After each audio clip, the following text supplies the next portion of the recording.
समोरला हरवण्यासाठी आपल्याला जनता दलासोबत जाऊन आपल्याला हरवता येणार नाही, तर आपल्याला काँग्रेस पक्षासोबत राहावं. आणि जर कदाचित त्यावेळेला आम्ही सगळे एकत्र राहिलो, तेवढं मी एकटाच मी गेलो होतो काँग्रेसच्या सोबत. आणि बाळासाहेब आंबेडकर असतील, वाडे सर, खोबरागडे गट असतील, हे सगळे गट गेले त्यांना. तर त्यावेळेला एक मताने आपला निर्णय, एक मताने बहुमताचा निर्णय झाला असता, तर कदाचित त्यावेळेला आपल्याला 40-50 जागा विधानसभेच्या शरद पवार व काँग्रेसने दिल्या असतात.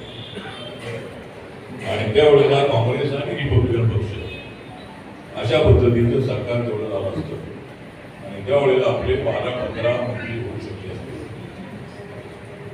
ती वेळ निघून गेली. आपल्यामध्ये एवढी गटबाजी झालेली आहे की त्या गटबाजीमुळं कसं काय काम करायचं अशा